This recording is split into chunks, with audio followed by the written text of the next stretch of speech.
Hi guys, welcome to today's video. Gabby Shane has recently posted her coffee chats video and I am so inspired. I will link Gabby's video in the description bar. I thought it was great. Honestly, I freaking love her. Obviously this goes without saying, but I'm gonna say it anyway. I am in no way qualified to give advice. I do, however, enjoy these kinds of videos. I think they're fun. I think listening to other people's opinion is interesting. Everything that I talk about in this video is just my personal experience, my opinion on controversial topics or topics that are not typically talked about. Everything is absolutely anonymous. So if you want to participate in these in the future, just follow me on Instagram and I'll usually do just like a little question thing. What are your thoughts on boyfriends going to strip clubs?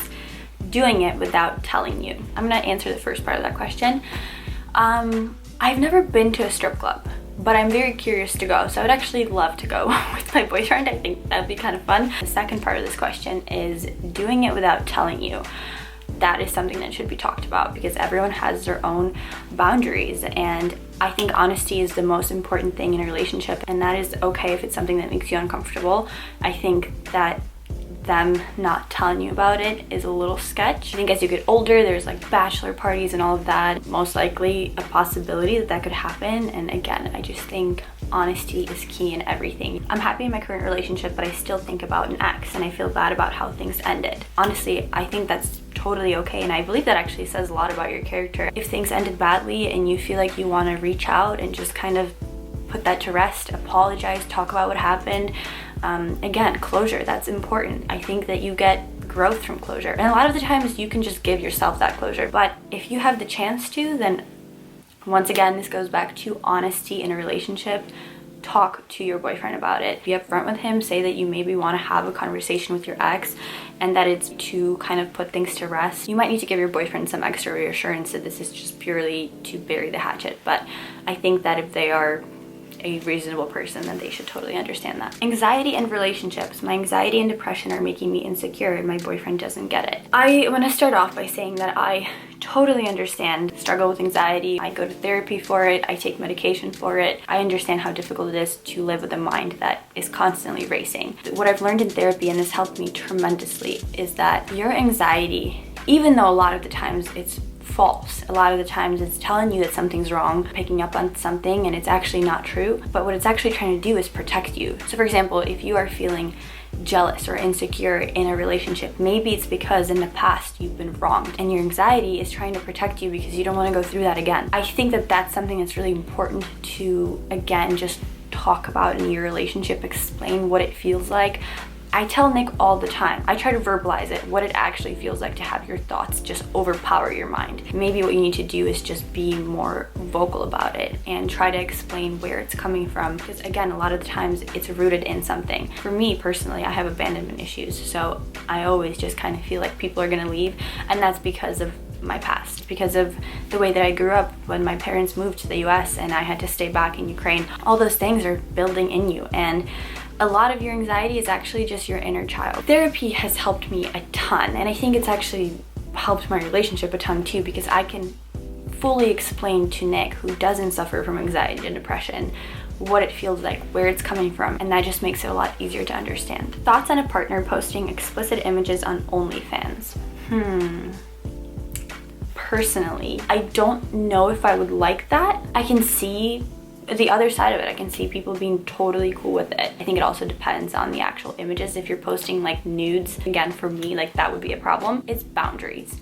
Everyone's got boundaries. They are different. Some things would make someone uncomfortable, others would not. But I guess my personal thought is I wouldn't like it. Talk about bad things that someone has done to you in a relationship. Romantic/friendship. I had a situation with someone that I considered a friend once, and just so we're clear, she was never on like my social media or anything like that. I just don't want you guys to go and assume that it's someone that you might see online. Basically, where I was really into this guy, we weren't necessarily dating, but we were close, and this friend was very aware of, you know, my thoughts and feelings and everything like that, and him and her hooked up while I still had strong feelings for him. That was definitely, I guess, a shitty situation that happened, but I learned a lot from that experience, and it really taught me how to stand up for myself. Honestly, it taught me that I would much rather be alone. I would much rather lose people that don't necessarily care about me. How adult friendships differ from high school. I still struggle with this at 27. I think what you just have to realize is that as you get older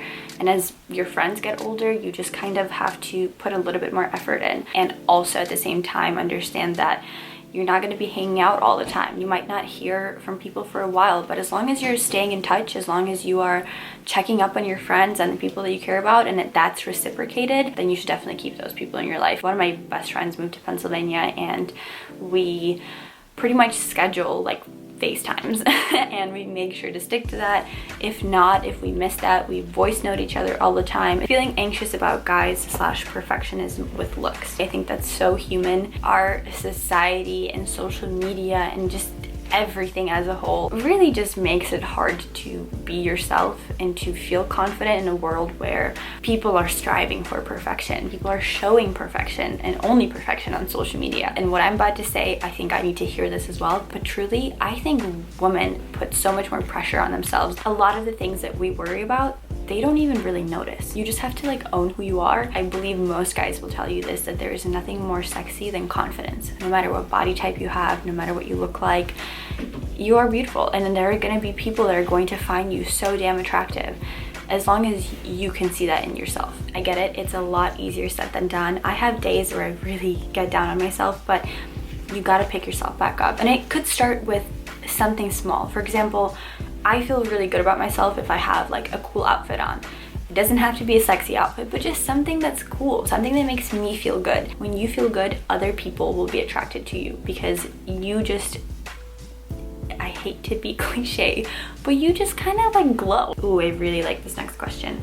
What are your thoughts on dating someone with different religious views? I think that the biggest problem that people who are in those kind of relationships run into is when they talk about kids. Personally, I'm someone who, if I do happen to have kids in the future, I want them to be brought up knowing that they can believe, do, and be anything that they want. There are people who can make it work, who have made it work in the past. It's gonna take compromise, it's gonna take a lot of uncomfortable conversations, it's gonna be a lot of give and take, and both people have to be willing to meet in the middle somewhere where it feels like they're both making sacrifices. Religion determines a lot, your beliefs, your way of life even, so those are definitely things to consider. Do you ever get jealous in a relationship? If so, how do you deal with it? I think it's only natural to get jealous. It's a very human emotion, especially when you really love and care about someone and you just kind of you want them all for yourself. I believe that the best way to deal with anything, and jealousy is included in that, is just to be vocal, to talk to your partner about how you're feeling and understand where that could be coming from.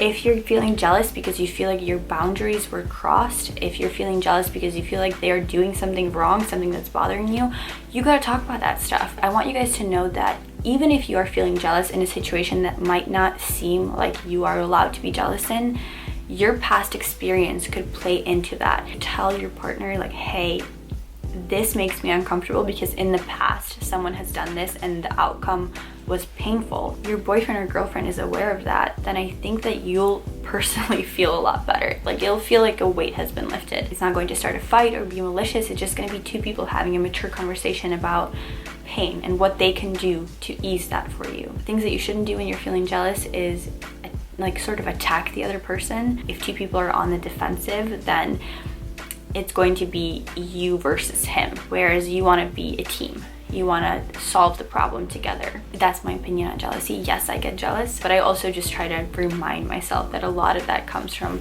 past trauma, from feelings of abandonment and all those things. And sometimes you just need like extra reassurance. You don't actually want the person to do anything other than just reassure you that they love you, that they care about you, and there's no one else that they want. How to avoid bringing up past insecurities into a new relationship. If you don't face your insecurities, then they are always going to follow you. And then step 2, it's telling your partner about it. And that can be very uncomfortable. That can be very vulnerable because it kind of feels as if you're giving up your power in a sense, but you are not. You're actually getting your power back. It feels as if there was something that I was terrified of and it was covered with a sheet.